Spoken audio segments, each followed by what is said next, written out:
আসসালামু আলাইকুম guys, welcome back to my channel. আজকে আমি রূপচাঁদা মাছ রেস্টুরেন্ট স্টাইলে ভাজবো সেই রেসিপিটি শেয়ার করছি। চলুন দেখে আসি। আমি প্রথমে 1 কেজি মাছ ধুয়ে পরিষ্কার করে গাটা সুন্দরভাবে কেটে নিয়েছি। মানে এখানে দিচ্ছি 1 চা চামচ জিরার গুঁড়া, 1 চা চামচ ধনিয়ার গুঁড়া আর 1/2 চা চামচ রসুন গুঁড়া, আর দিয়ে দিচ্ছি 1.5 চা চামচ হলুদ গুঁড়া। আর ঝালটা নিজের পছন্দ মতো। আমি এখানে 2 চা চামচ লাল মরিচের গুঁড়া দিয়েছি। এবার স্বাদ মতো লবণ দিয়ে দিব। লবণের পরিমাণটা ভাজিতে একটু কম লাগে, এটা একটু বুঝে দিবেন। আর এখানে 1 চা চামচ দিয়েছি আমার বড় মাছ ভুনা করার জন্য একটা আলাদা মশলা করা আছে, সেটা আপনাদের সাথে অবশ্য শেয়ার করিনি, ওইটা পরে শেয়ার করব, ওটা না দিলেও চলবে। এবার আমি এগুলো সব ভালোভাবে মিশিয়ে নিব। আর 1/2 চা চামচ আছে আদার গুঁড়া। এইগুলো ভালোভাবে মেশানোর পরে আমি মাছের উপরে ছড়িয়ে দিব। ছড়িয়ে দেওয়ার পরে খুব সুন্দর করে হাত দিয়ে ডলে ডলে মিশিয়ে নিতে হবে ওই কাঁটাগুলোর ভিতরে, যাতে মাছের ভিতরে সব মশলাগুলো ভালোভাবে প্রবেশ করে। সব মাখানোর পরে মাছটা হাতে যদি সময় থাকে তাহলে 10-15 মিনিট রেস্টে রেখে দিবেন, তাহলে মাছটা খেতে বেশি ভালো লাগবে। আর এখানে দিয়ে দিয়েছি 2 পিস লেবুর রস। বড় লেবু হলে 1 পিস দিলেই হবে, আমার লেবুটা ছোট ছিল এই জন্যই 2 পিস দিয়েছি। এবার এটা খুব ভালোভাবে মাখিয়ে নিব। মাখিয়ে নেওয়ার পরে সাইড করে ঢেকে রেখে দিব আধা ঘন্টার জন্য।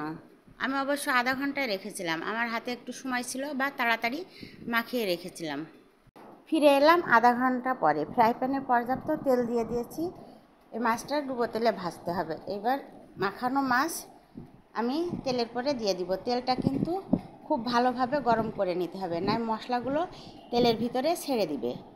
আমি এখানে 3 থেকে 4 পিস করে দিব। আমি কিছু মাছ কেটে ছোটো করেও নিয়েছিলাম, বড়গুলোর সাথে ছোটোগুলো মিলিয়ে একসাথে ভেজে নিব। মশমশা করে ভাজতে হবে, হাই হিটে ভাজবেন। আর কিছু মাখানো আছে, আমি ওর ভিতরে হালকা একটু চাউলের গুঁড়ো আর কর্নফ্লাওয়ার মিশিয়ে দিয়ে দিব, মাছটা যাতে বেশি মচমচা হয়।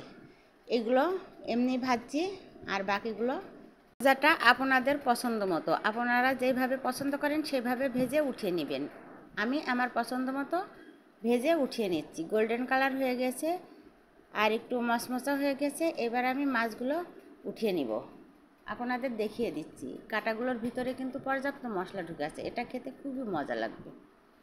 এই যে বাকি মাছগুলোয় আমি একটু কর্নফ্লাওয়ার আর চাউলের গুঁড়া, কারণ কর্নফ্লাওয়ার হাতের কাছে না থাকলে চাউলের গুঁড়া হালকা করে দিয়ে এইভাবে মাখিয়ে সাথে সাথে চুলায় দিয়ে দিবেন তেলের ভিতরে, দিয়ে এপিট ওপিট ভালো করে ভেজে নামিয়ে নিলেই হয়ে গেল আমার রূপচাঁদা ফিশ ফ্রাই। লেজের অংশটা ভাজার সময় ওই মুখের দিকে কিন্তু যেখান থেকে কাটা, ওখানে কিন্তু কাঁচা থাকে, ওইটা একটু এইভাবে খাড়া করে দিবেন, ভালোভাবে ভাজা হয়ে যাবে।